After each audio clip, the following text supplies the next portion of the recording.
sauveur, pour toi Jésus.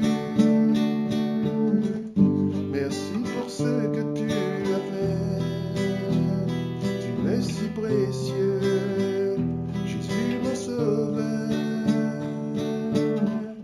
Je veux chanter un chant d'amour pour mon sauveur, pour toi Jésus. Merci pour ce que tu as fait, tu es si précieux, Jésus mon sauveur. Je suis heureux, tu m'as donné ton nom. Je ne veux pas être Voilà. ailleurs. Bonjour frères et sœurs, Jean-Marc Bali, serviteur de Jésus-Christ de Nazareth. Voilà, je viens devant vous une fois de plus pour vous parler d'un sujet, prédication sur le sang de Jésus-Christ aujourd'hui. Voilà, donc Jean-Marc Bali, pasteur de l'église Bethesda qui se trouve dans le 13e arrondissement de Paris. Nous avons nos cultes de 14h à 16h. Et bien sûr, vous verrez donc nos coordonnées s'afficher sur cette vidéo au début et à la fin. Voilà, donc si vous souhaitez réagir à cette vidéo ou si vous souhaitez faire une remarque quelconque, une remarque dans le but de faire avancer le royaume et qui permettra que la parole de Dieu soit mieux répandue, puisque c'est l'ordre qui nous a été donné par le Seigneur Jésus, qui est de répandre sa parole jusqu'aux extrémités de la terre. Donc merci au Seigneur d'avoir permis ces moyens techniques aujourd'hui qui permettent que les paroles puissent se répandre, les paroles et les images puissent se répandre jusqu'aux extrémités de la terre. Nous vivons un temps vraiment extraordinaire. Ces choses-là n'étaient pas possibles il y a quelques dizaines d'années, mais aujourd'hui, voilà, quand je parle ici, je peux être entendu de n'importe où. Et je crois que c'est une grâce que le Seigneur nous fait dans ce temps de la fin. Voilà.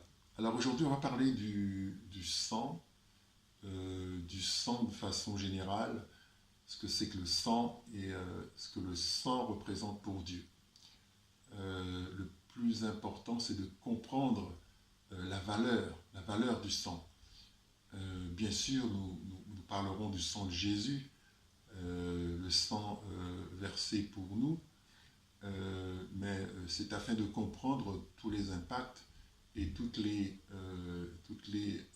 possibilités qui sont liées au sang d'une façon générale. Qu'est-ce que le sang pour Dieu? On va commencer par une prière pour que le Seigneur guide cette prédication et que ceux qui doivent l'entendre puissent l'entendre et qu'elle parvienne aux personnes nécessiteuses d'entendre cette prédication. Seigneur, je te rends grâce, je te remercie pour ce temps que tu donnes, ce temps pour semer. La parole dit qu'il y a un temps pour chaque chose. Un temps pour semer, un temps pour récolter. Voilà, donc la prédication, la parole de Dieu est une semence. Voilà, Seigneur, je prie que cette semence tombe dans la bonne terre. C'est-à-dire les enfants de Dieu qui chercheront à donner du fruit. Car le Père, qui est le vigneron, attend de nous du fruit. Il nous a donné le cep, qui est Jésus, pour que nous, les sarments, nous puissions donner du fruit. Il n'y a pas de vigneron qui n'attend pas de raisin de ses vignes. Cela n'existe pas. Donc, le Père, le vigneron, attend des raisins, c'est-à-dire des fruits de nous. Père, nous te remercions pour ton Fils Jésus que tu nous as donné. Et nous désirons donner du fruit à travers lui. Ce n'est qu'à travers Christ que nous pourrons donner du fruit. Nous te remercions, Seigneur, dans le nom tout-puissant de Jésus-Christ de Nazareth. Amen. Alors aujourd'hui, on va parler du sang. Le sang qui est un sujet très, très important, extrêmement important, euh, sans le sang de Jésus disponible et versé pour nous, nous ne sommes pas sauvés. Ce sang nous est indispensable pour être appelés enfants de Dieu. Ouais. Il n'y a pas d'enfant de Dieu sans le sang de Jésus. En d'autres termes, c'est le sang de Jésus qui fait de nous des enfants de Dieu. Impossible d'y parvenir autrement. Voilà. Alors Jésus a donné son sang pour nous. Et Jésus l'a fait de manière volontaire. Il a dit, j'ai le pouvoir de donner ma vie et j'ai le pouvoir de la reprendre. Donc c'était un acte volontaire. C'est vrai que quand on lit les évangiles, on se rend compte effectivement qu'il a été livré, on se rend compte qu'il a été condamné injustement, des faux témoins contre lui, on se rend compte qu'il a été laissé seul, abandonné, mais tout cela faisait partie du plan. Jésus est venu dans ce monde pour donner sa vie. Il est venu pour ça. Il est venu pour que son sang puisse couler et que cela satisfasse la justice du Père à notre place. Puisque, en tant que pécheurs, nous n'avons pas la capacité de satisfaire les exigences du Père. Vous voyez ? Donc il fallait que quelqu'un le fasse et que par la foi en cette personne-là, nous puissions être sauvés. C'est-à-dire que la justice est satisfaite, mais pas par nous, par Jésus-Christ. Il est le seul à avoir respecté la loi. Jésus-Christ est le seul à avoir respecté la loi. La parole dit, tous ont péché et sont privés de la gloire de Dieu. Il fallait qu'il y en ait un seul qui obéisse et que par lui, tous ceux qui croient soient sauvés. Voilà. Alors Jésus a donné sa vie. Dans le livre de Jean, chapitre 15, il est écrit « Il n'y a pas de plus grand amour que de donner sa vie pour ses amis. » Jésus est allé jusqu'au bout de l'amour en donnant sa vie pour ses amis. Et il y a une limite en fait. Quand vous lisez ce verset, je vais relire, « Il n'y a pas de plus grand amour que de donner sa vie pour ses amis. » Il n'y a pas de plus grand amour que ça.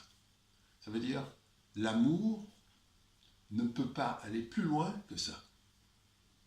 Donc, l'amour a une limite.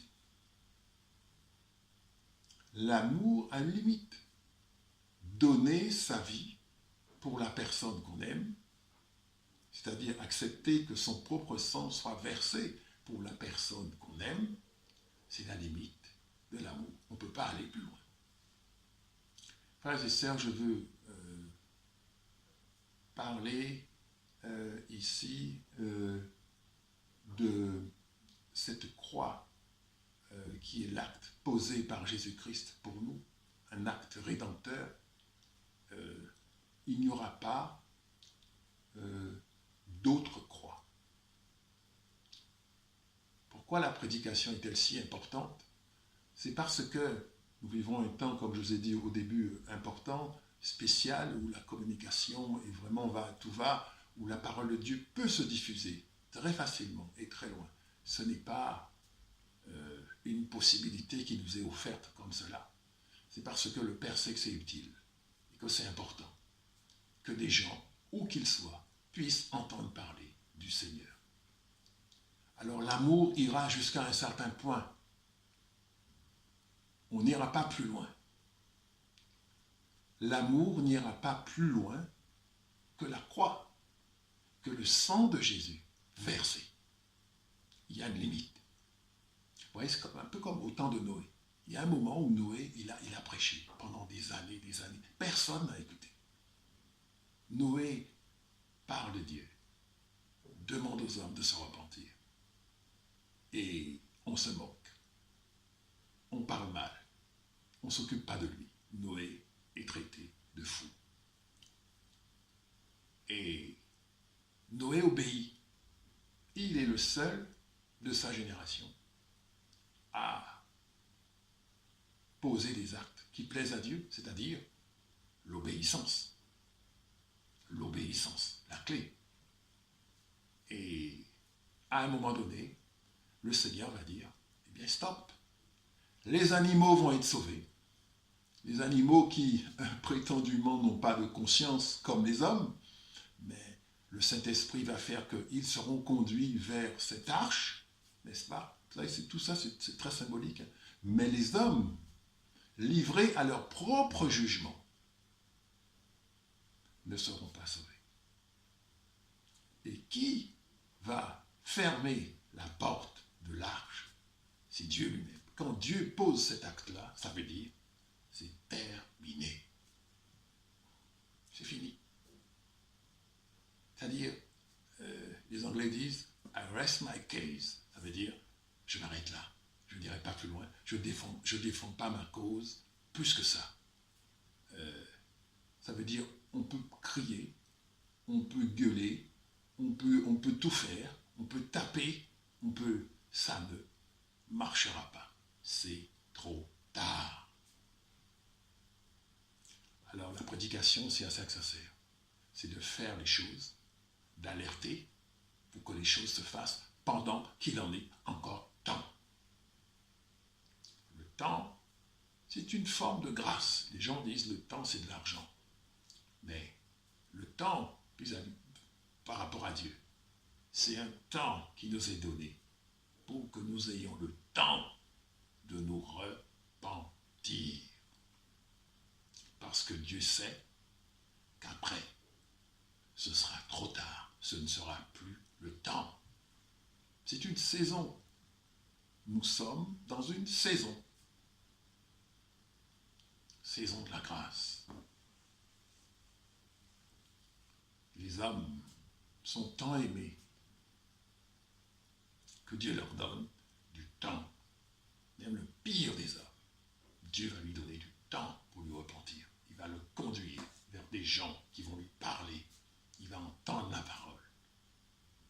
Et s'il accepte de se laisser toucher, si il n'endurcit pas son cœur, comme le dit la parole, aujourd'hui, si vous entendez sa voix, n'endurcissez pas votre cœur. Ouais, c'est une action personnelle. Quand on vous dit n'endurcissez pas votre cœur, ça veut dire que c'est de votre propre volonté. Vous endurcissez votre cœur. Vous refusez. Vous dites non. C'est comme ça qu'on passe à côté de la vie. Il n'y a pas d'autre Dieu non plus que notre Dieu. Beaucoup de gens parlent de tolérance. Il faut aimer son prochain. Mais quand on aime son prochain, on le conduit vers la vie. Surtout si on voit qu'il est dans l'erreur. La Seigneurie de Jésus. Il est le seul à nous aimer au point de mourir pour nous. Si vous regardez dans les autres religions, ça ne se fait pas. Dans aucune autre religion, ça se fait. Dans aucune autre religion, ça se fait. Il n'y a que nous, les chrétiens. Le sang versé comme témoignage de l'extrême amour, de l'inégalable amour, je dirais même de l'incompréhensible amour de Dieu pour les hommes. Oui. Alors pour parler du sang, Dieu va utiliser sa parole. La parole de Dieu fait force de loi, à force de loi. C'est-à-dire quand Dieu dit quelque chose dans sa parole, c'est quelque chose de perpétuel. Dieu, dans sa parole, a établi une loi par rapport au sang. Il y a beaucoup de choses dans la parole, mais si on regarde par rapport au sang, il y a un verset un verset, on va dire, fondateur, dans le livre de la Genèse, chapitre 9, justement du temps de Noé. Genèse, chapitre 9, verset 6, je lis. « Si quelqu'un verse le sang de l'homme, par l'homme son sang sera versé, car Dieu a fait l'homme à son image. » Ça, c'est une loi de Dieu. Le sang de l'homme n'est pas versé impunément. Il y a des conséquences. C'est-à-dire que le simple fait d'avoir versé le sang, cela déclenche spirituellement un certain nombre de choses. Une loi se met en marche de façon à ce que le sang versé ait une conséquence. Vous voyez ?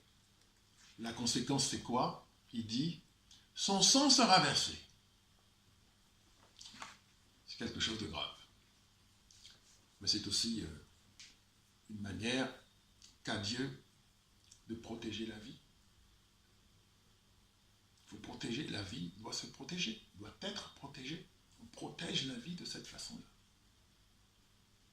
Donc on la valorise en y mettant un prix élevé. On la protège. Voilà. Alors, le sang retombe. Il va retomber sur celui qui l'a versé.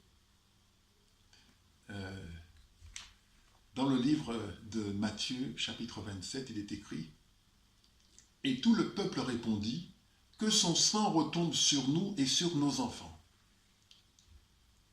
Là, il est question des Israélites qui sont en train de juger.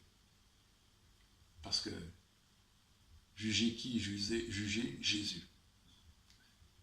Pilate se rend bien compte que Jésus est innocent. C'est vrai qu'il est en charge. Il a le pouvoir. Il suffit d'un mot de lui pour que Jésus soit exécuté. Mais il se rend bien compte que ce procès n'est pas comme les autres. Cet homme n'a pas les mains couvertes de sang. Cet homme n'a pas volé. Cet homme n'a pas, causé du tort à qui que ce soit. Mais il a été livré et on réclame sa mort. Qui réclame sa mort? Les Israélites. Et donc, ses frères réclament sa mort. Vous voyez?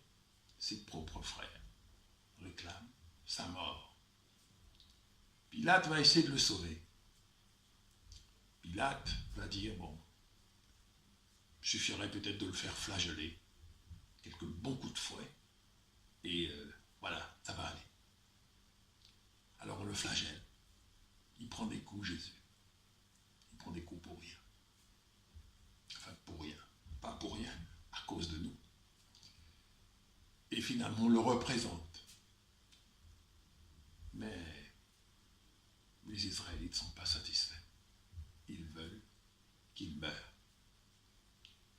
Alors Pilate va encore essayer autre chose. Il va dire, il va rechercher dans ses archives, il va dire, oh, il y a une tradition qui veut qu'on relâche un prisonnier suivant le désir du peuple. Et en mettant 2 prisonniers, le peuple peut choisir lequel sera libéré.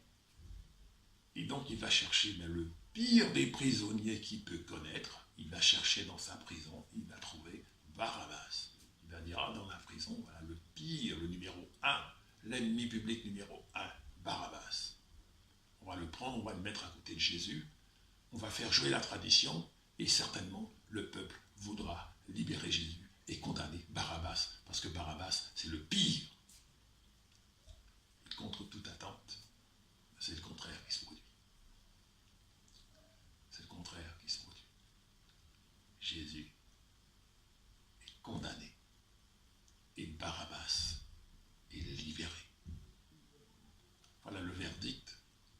annonce le peuple en disant que son sang retombe sur nous et sur nos enfants. C'est une chose, c'est une parole très forte, hein, vous savez, parce que ces gens-là parlent en pleine connaissance de cause.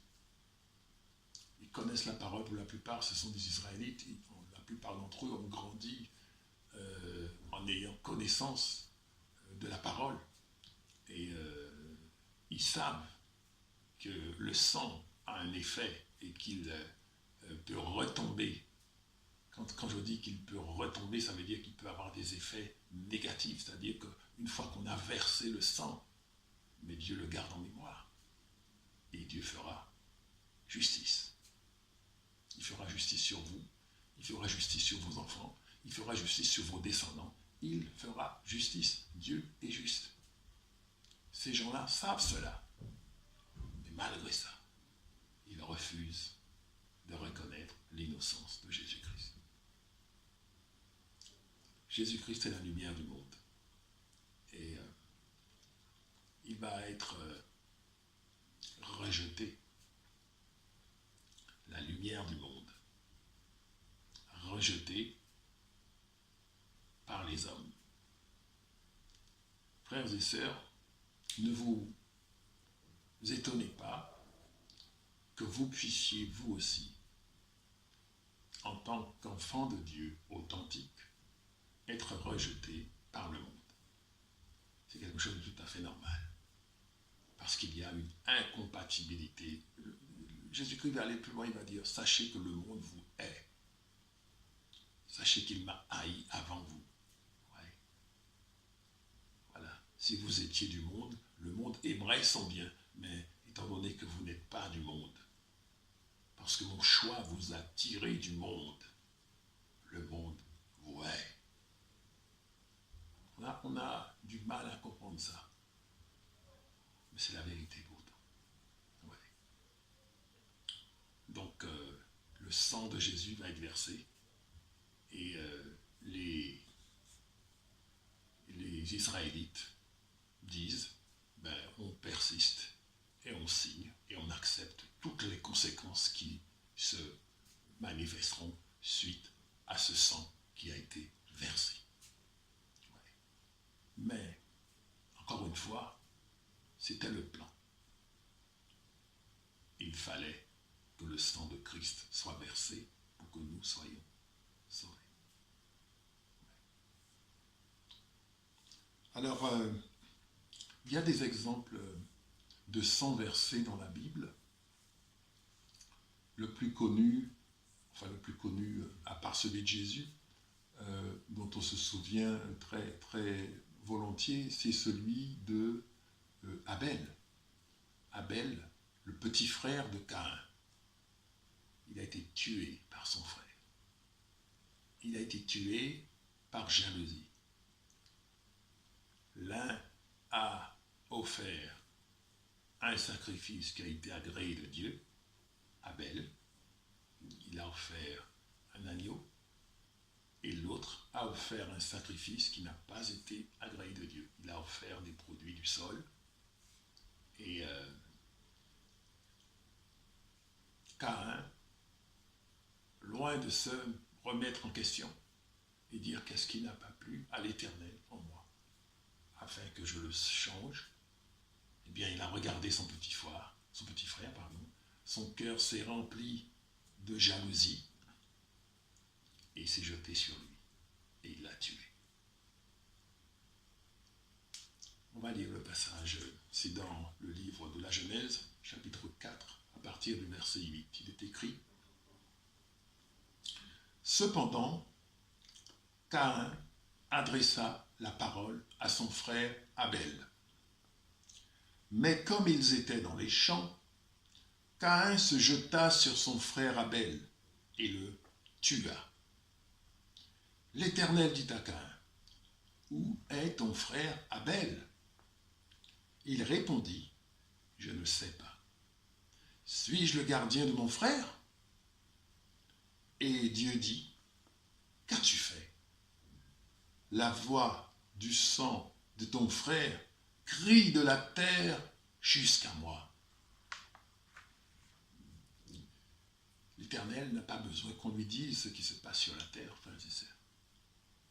Il est au courant des crimes, des meurtres, des infidélités, des trahisons, des péchés. Il est au courant de tout. Il sait tout, toutes choses. Jésus va dire quelque chose de fou. Il va dire, à propos des disciples, il va dire, et vous-même, les cheveux de vos têtes sont tous comptés. C'est vous dire à quel point, à quel degré le Seigneur maîtrise le sujet. On ne peut pas raconter l'histoire à Dieu. Donc, Caïn, au meurtre de son frère, va rajouter le mensonge. Quand Dieu va lui poser la question, il va encore mentir à Dieu. Voilà. Et Dieu va lui révéler quelque chose, il va dire, mais le sang de ton frère crie du sol jusqu'à moi. Le sang de ton frère. Le sang crie. Ça, c'est une révélation. Ça, c'est une chose qu'on doit comprendre et considérer. C'est-à-dire qu'à chaque fois qu'un sang est versé injustement, ce sang crie et réclame justice devant le trône de grâce. Réclame justice. Un sang qui crie. Donc le sang parle. Ouais. Et réclame justice. Comme vous le savez, notre Dieu est juste.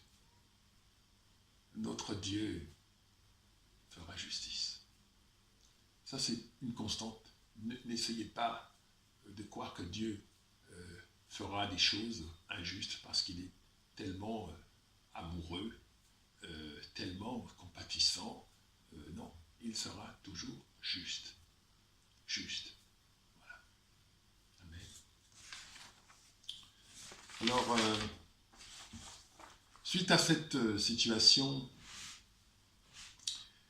Dieu va dire à Caïn, bah, écoute, viens ici, Caïn. Je vais te dire ce qui va se passer maintenant pour toi, puisque tu as tué ton frère Abel. Je vais te dire ce qui va se passer maintenant pour toi. Ouais, Dieu, c'est un père aimant, mais il est aussi juge. Ouais. Genèse chapitre 4 à partir du verset 11.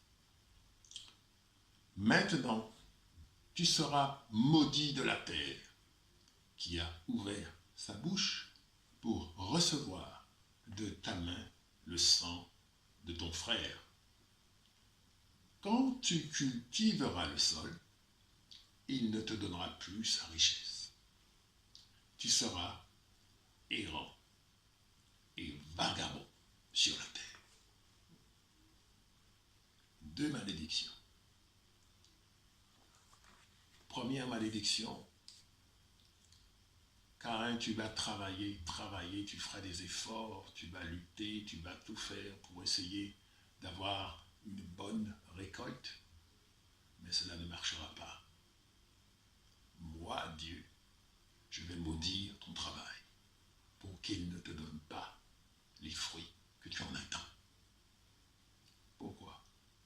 Parce que tu es sous la malédiction. Parce que tu as versé le sang. Et qu'il faut que tu expies ta faute. Deuxième malédiction.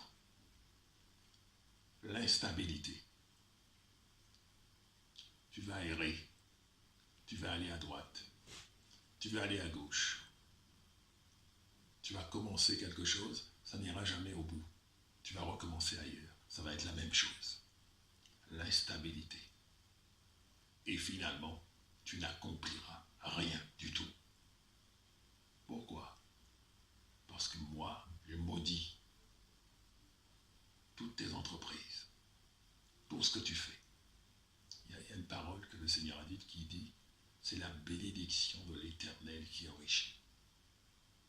Vous ne pouvez pas être enrichi, vous enrichir dans quelque domaine que ce soit, si la bénédiction de l'Éternel ne vous accompagne pas.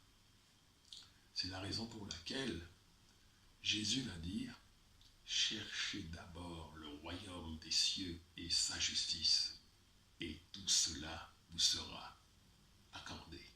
En plus, vous sera donné par-dessus. Ça veut dire, vous ne pouvez pas chercher à avancer, à courir en avant, à entreprendre toutes sortes de choses, si Dieu ne bénit pas ce que vous faites. C'est peine perdue. Vous allez vous fatiguer. Et vous allez expérimenter que des échecs. Que des échecs. Parce que le Tout-Puissant ne bénit pas. Parce que il y a certainement un sang qui crie contre vous devant le trône de grâce. Ça, c'est une cause de... C'est une manière de poser un diagnostic spirituel dans certaines situations. Il est possible que je passe par tout ce par quoi je passe, parce qu'il y a un sang qui crie contre moi. Un sang qui crie. Voilà. Ouais. Je n'ai peut-être rien fait, mais il y a peut-être quelqu'un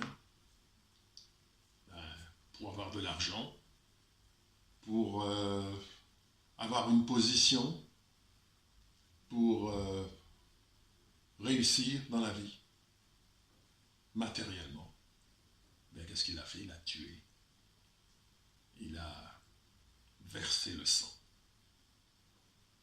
Alors toute sa vie, il a été riche. Il n'a pas connu le manque matériellement, mais c'est au prix d'une malédiction qui va tomber sur lui et sur ses descendants. Ouais. Le sang retombe sur lui. Et quand je dis sur lui, je ne veux pas dire sur lui seul, c'est tous ceux qui sont de même sang concernés. Si je suis du même sang que le coupable, je suis aussi coupable. C'est ça que ça veut dire. Rappelez-vous le passage où Jésus va dire, en parlant aux Israélites, les Israélites qui disent à propos de ceux qui ont tué les prophètes, Jésus va dire, mais on vous envoie des prophètes, vous les tuez. Tous les prophètes qui vous ont été envoyés, vous en avez tué. Depuis Abel, vous n'arrêtez pas de tuer les prophètes qu'on vous envoie. Et les Israélites, certains d'entre eux répondent, si nous avions vécu du temps de nos pères, nous n'aurions pas participé à ça. Et Jésus va dire, vous voyez, vous êtes les fils de ceux qui ont assassiné les prophètes. Ce qui signifie, vous êtes coupables également, puisque vous êtes du même sang.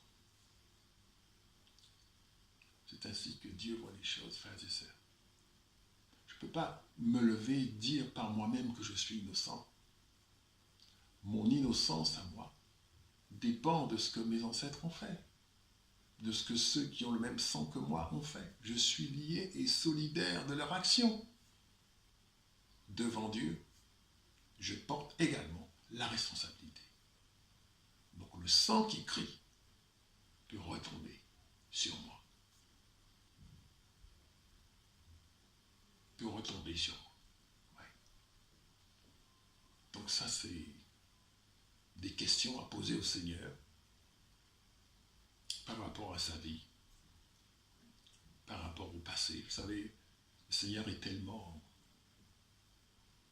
miséricordieux qu'il peut ne pas nous révéler des choses tout de suite et attendre qu'on soit plus proche de lui, pour qu'on soit capable d'encaisser. Il faut être capable d'encaisser hommes, des femmes sont capables de tout. De tout. La cruauté, la méchanceté humaine peut aller extrêmement loin. Extrêmement.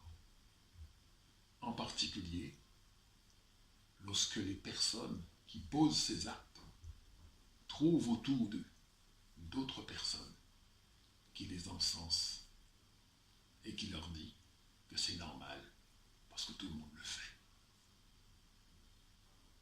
Tout le monde le fait. C'est normal. Ouais. Et comme ça, on fait taire la conscience. On fait taire l'esprit qui parle, qui vous dit mais c'est pas bon ce que tu fais, c'est pas bon ce que tu fais, c'est pas bon, c'est pas bon, c'est pas bon, c'est pas bon. Mais on endurcit son cœur et on reste ferme sur sa position de méchanceté. C'est ainsi que beaucoup de personnes vivent avec des secrets, des choses qu'ils ne peuvent évoquer que dans certains cercles, c'est-à-dire ceux qui sont comme eux. Prenez par exemple des gens qui sont dans des sociétés secrètes. Beaucoup de choses se passent dans ces milieux-là. Beaucoup de choses. Ils vont parler entre eux en pensant que c'est normal de sacrifier des enfants pour avoir de l'argent. C'est normal de tuer, voler la bénédiction de, voilà, tout un tas de choses. Mais tout ceci, Dieu le voit. C'est ça la naïveté de ces gens-là. Ils pensent que Dieu ne les voit pas. Ou alors ils méprisent Dieu, je ne sais pas. Comment le Très-Haut saurait-il que Dieu descende, et on verra, c'est un peu ce qu'on disait à Jésus, descend de la croix, nous verrons situer le Christ. Ouais. Le cœur de l'homme, c'est un mystère. Dans Jérémie chapitre 17, à partir du verset 5, il est dit, maudit sera l'homme qui se confie en l'homme. Jérémie 17, verset 5. Maudit soit l'homme qui se confie en l'homme. L'enfant de Dieu ne se confie qu'en Dieu seul. Il aime son prochain, mais à travers Christ. Tout ce qu'il fait, c'est à travers Christ. L'enfant de Dieu doit connecter son cœur à Christ et Christ seul. De façon à ne pas s'appuyer sur la chair. Un homme peut décevoir. Une femme peut décevoir. Peut voler, mentir, tout faire. Manipuler. Même sur ma propre chair, je ne dois pas m'appuyer. Je dois dire, Seigneur, je dois me tenir en garde contre mon iniquité. Si vous lisez le psaume 18, il dit, je me suis tenu en garde contre mon iniquité. Parce que la chair n'est pas bonne. C'est pour ça que la solution de Dieu pour la chair, c'est l'exécution. L'exécution a pris place sur la croix avec Christ. Mais la chair ne peut pas changer. Ouais. Voilà. Alors, il y a d'autres exemples de 100 versets. Il y a, pour voir un peu aussi ce que c'est, comment ça se manifeste lorsque le sang retombe. Puisqu'on dit le sang retombe, mais ça peut retomber de diverses façons. C'est-à-dire, il peut y avoir diverses conséquences, diverses manifestations, divers effets du fait que le sang retombe, divers symptômes. Oui. On va prendre un exemple. Dans le livre de Samuel, Samuel chapitre 3, verset 29. C'est, pour le contexte, un général qui tue un autre général, israélite. Le premier général qui est mort, c'est Abner. Abner était général du temps où David a tué Goliath. C'était lui le général de l'armée israélienne. Et Joab vient après. Lui aussi va prendre des galons. Puis il va se passer quelque chose entre Abner et Joab va tuer Abner, va verser son sang. Et quand David il va apprendre ça, David qui est déjà roi entre-temps, qui est déjà devenu roi, il va parler et maudire Joab. Il va dire, Samuel chapitre 3, verset 29, il va dire que ce sang retombe sur Joab et sur toute la maison de son père. Qu'il y ait toujours quelqu'un dans la maison de Joab qui soit atteint d'un flux ou de la lèpre, ou qui s'appuie sur un bâton, ou qui tombe par l'épée, ou qui manque de pain à cause du sang versé. Donc vous voyez tous les cas qui sont énumérés ici par David qui maudit. Il maudit Joab. Et je tiens à dire aujourd'hui que notre Maître, le Seigneur Jésus-Christ, nous dit de ne pas maudire. Un chrétien ne doit pas maudire qui que ce soit. La parole dit, bénissez. Ne maudissez pas. Priez pour ceux qui vous maltraitent et qui vous persécutent. Donc ce n'est pas une chose à imiter. D'accord ? Je vous le dis à titre pédagogique, pour comprendre ce qui se passe lorsque le sang retombe. Ouais. Alors il dit déjà, ça concerne toute la maison.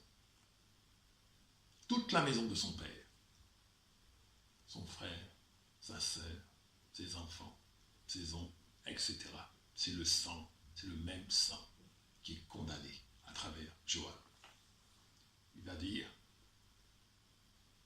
quelqu'un qui soit atteint d'un flux ou de la lèpre, c'est la maladie, une maladie incurable.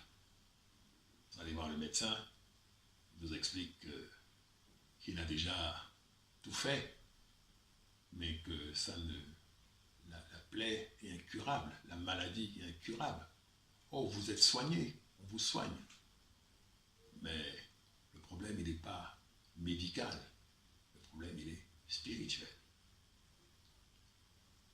Parce qu'il y a un sang versé qui crie contre vous, et ce sang est retombé sur vous. Vous pouvez avoir quelqu'un qui s'appuie sur un bâton. Qui s'appuie sur un bâton, ça veut dire qu'il est estropié. Il y a des parties de son corps qui ne fonctionnent plus. Le pied, la main, peu importe.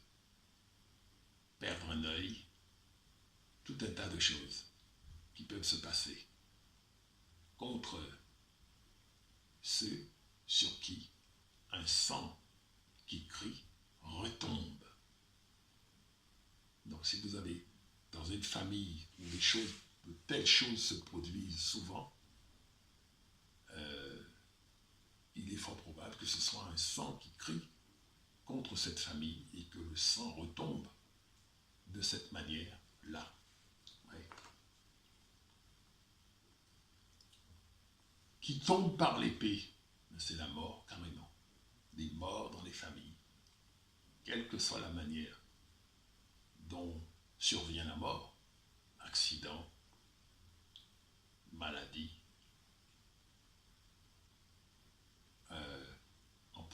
je ne sais pas, peu importe, ça doit arriver. Parce que le sang retombe sur la famille, sur ceux qui sont de ce sang-là. Ouais. Dernier cas évoqué par David dans sa malédiction, il parle de manque de pain. Quelqu'un qui manque de pain, mais c'est la pauvreté matérielle. Vous travaillez, vous faites des efforts, vous luttez, vous pouvez tout faire, mais Dieu a décidé qu'il est juste que vous restiez dans la pauvreté. D'autant plus que vous ignorez la cause. Parce que là, ça se passe dans la vie de Joab. Joab a entendu la malédiction. Et quand Joab va voir tout ce sang retomber sur sa famille, il saura, j'avais versé le sang et David m'avait maudit la maison de mon père. Donc il aura beau jeu de revenir et de demander pardon, parce qu'il connaît la cause. Mais imaginez des gens qui ne connaissent pas la cause. Oui, ils peuvent passer toute leur vie dans la malédiction. Voilà. Alors, David lui-même va verser le sang. Pas dans le cadre de ses activités militaires. On va dire que le sang versé dans ce cadre-là, c'est pour défendre la nation. C'est pas la même chose qu'un crime civil. Ouais. Et tout le monde connaît l'histoire de David et de Bethsabée. Non content d'avoir pris la femme d'un homme qui était loyal envers lui, il va essayer, n'est-ce pas, de le tromper en lui faisant croire qu'il est le père de l'enfant, en espérant bien sûr qu'il va se mettre avec elle. Et finalement, il refuse d'aller au lit avec sa femme parce que ses hommes sont sur le front. Il va se dire, mais comment je peux aller au lit, avoir du plaisir avec ma femme pendant que ceux qui sont sous mes ordres sont en train de se faire tuer par l'ennemi sur le front. Vous voyez, l'intégrité du riz. L'intégrité du riz. Quand vous êtes intègre parmi des gens qui ne le sont pas, mais vous les gênez. Vous les gênez. Vous êtes une cause de chute pour eux. Parce que votre comportement va mettre en évidence que leur comportement est mauvais. Et David, là, il s'est comporté comme quelqu'un de comment dirais-je, de mauvais. Son premier stratagème n'ayant pas réussi, il va dire, mais il n'y a rien à faire, il est trop intègre, il est trop honnête. Il va découvrir le poteau rose.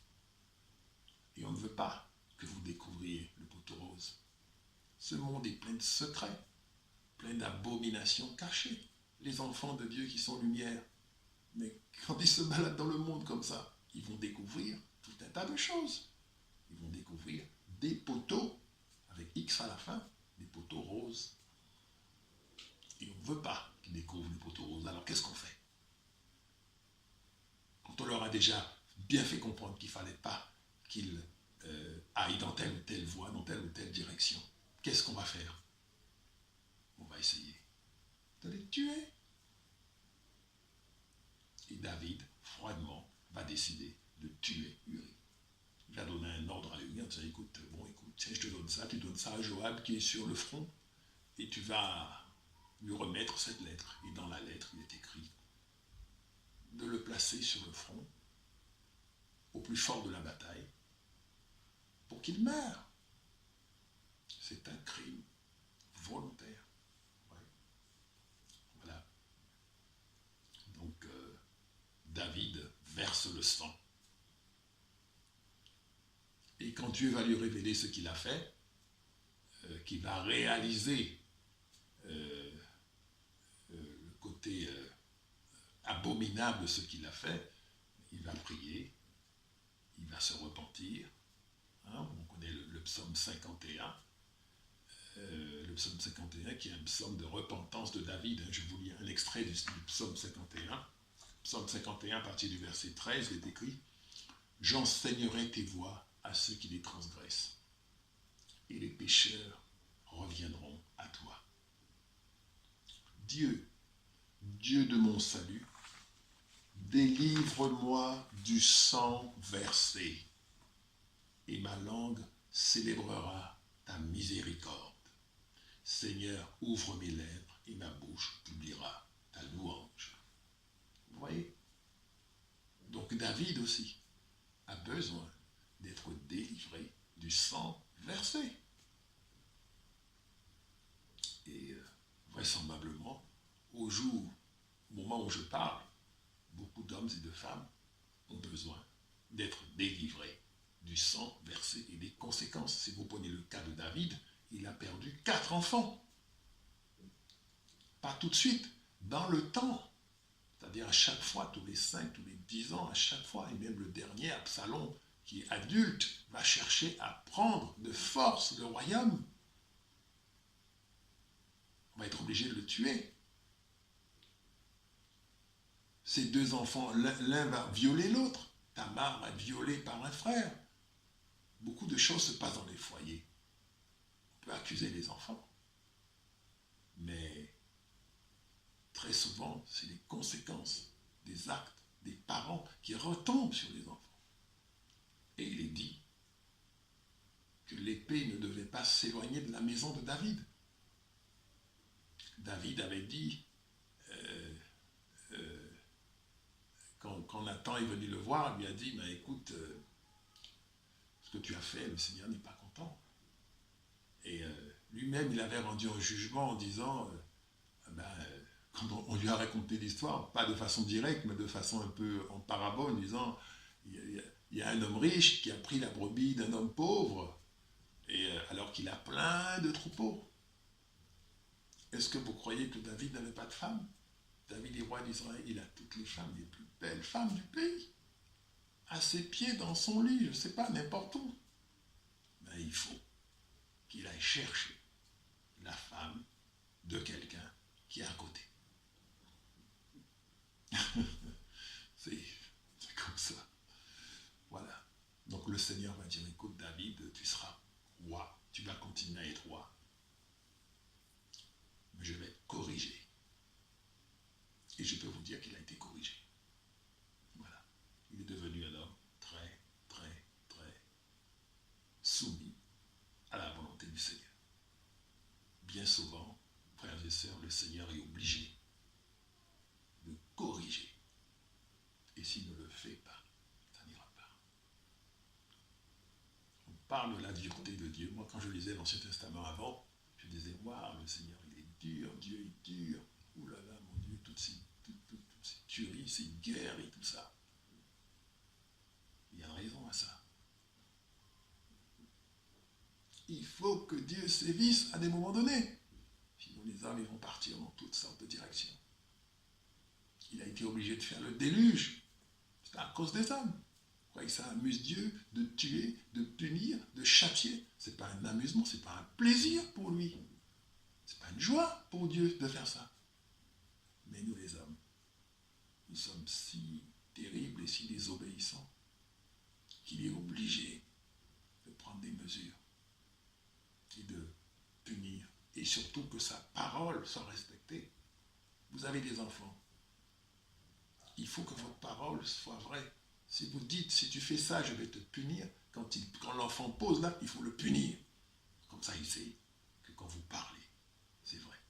Mais si vous dites ça, et qu'il commet la faute, parce que souvent les enfants vous testent, ils vous testent pour voir ce que vous allez faire. Il commet la faute, exprès, pour voir ce que vous allez faire. Vous avez intérêt à réagir et à faire ce que vous avez dit. Là, il va croire et il va respecter. Mais sinon, c'est la dérive. C'est la dérive. Voilà. Dieu nous aime. Alors, de tout ce sang versé, on a besoin d'être délivré. Qui peut dire, dans ma famille, il n'y a jamais eu d'assassin? Vous ne savez pas ce que les gens font. Vous ne savez pas ce que vous... Peut-être que vous n'avez jamais tué personne. Vous ne savez pas ce que vos parents ont fait, ce que vos grands-parents ont fait, tous ceux qui ont immigré, qui sont partis à droite, à gauche, etc. Vous n'avez aucune idée de la vie qu'ils ont menée. Et quand je dis la vie, je ne parle pas de la vie visible. Non, je parle des 9/10 de l'iceberg qui sont immergés. Immergés pour nous, mais pas pour Dieu. Pas pour Dieu. Et tout a un impact, et tout a un effet. Il n'y a rien qui n'ait pas d'impact, qui n'ait pas d'effet. Tous les actes que nous posons, toutes les paroles que nous disons, le Seigneur entend et il enregistre. Ce n'est pas de la rigolade. Alors, on a besoin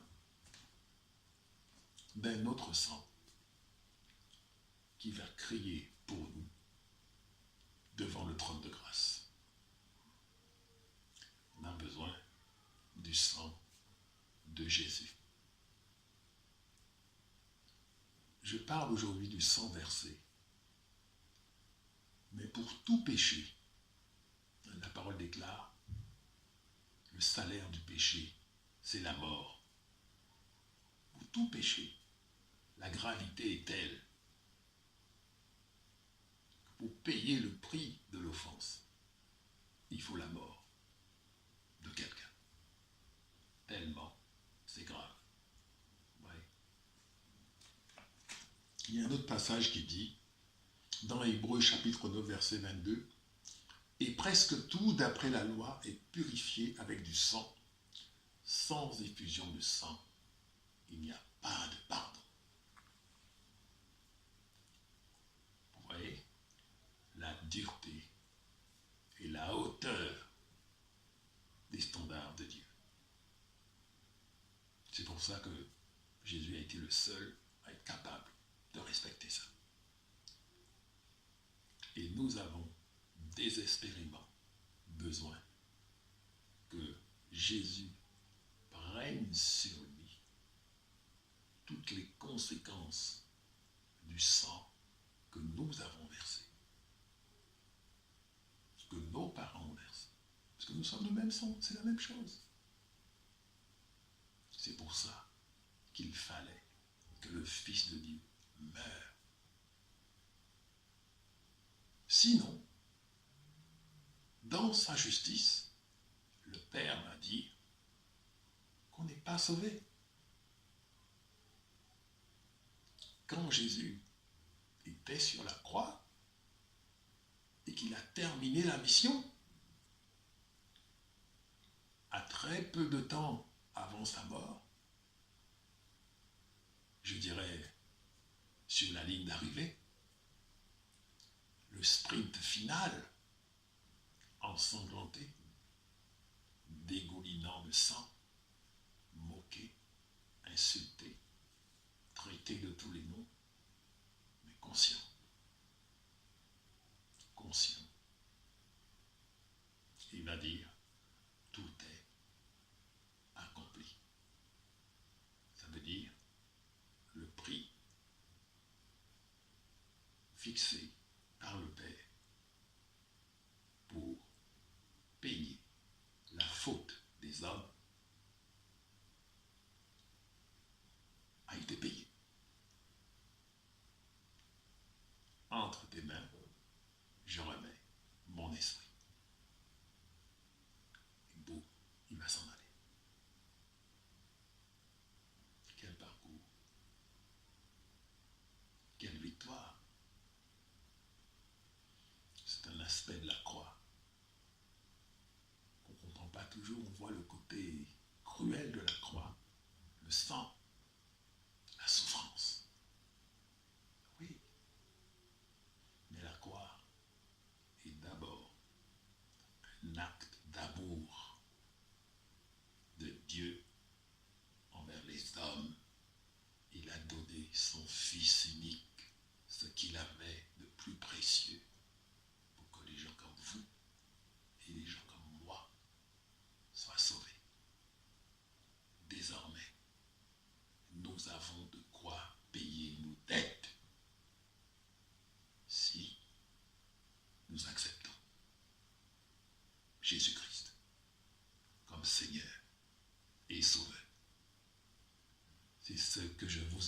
faire, frères et sœurs, c'est la meilleure affaire que vous puissiez faire dans votre vie.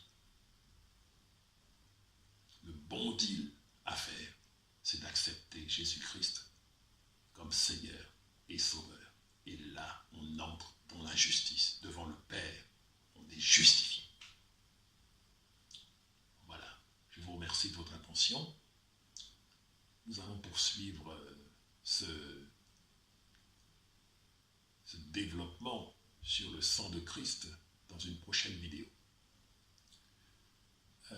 Que le Seigneur vous bénisse, que le Seigneur vous accorde sa grâce, sa paix, sa joie, et surtout que votre foi soit indéfectible, quelles que soient les situations, parce que Christ est le seul qui peut nous sauver.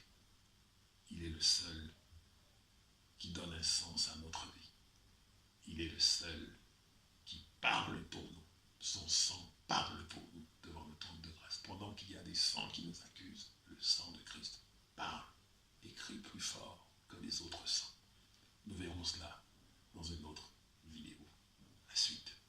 Merci de votre attention. C'était Jean-Marc Bali, votre serviteur de Jésus-Christ de Nazareth. Merci et à bientôt.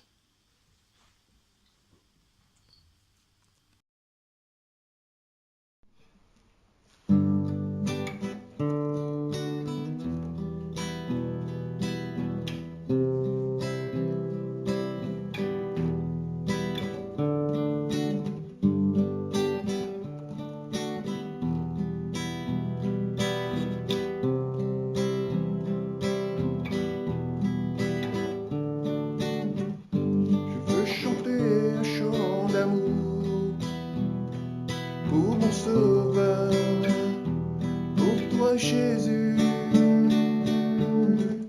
Merci pour ce que tu as fait, tu es si précieux, Jésus mon sauveur. Je veux chanter un chant d'amour pour mon sauveur, pour toi Jésus. Merci pour ce que tu as fait, tu es si précieux, Jésus mon sauveur. Je suis heureux, tu m'as donné ton nom, je ne veux pas être ailleurs que dans tes bras.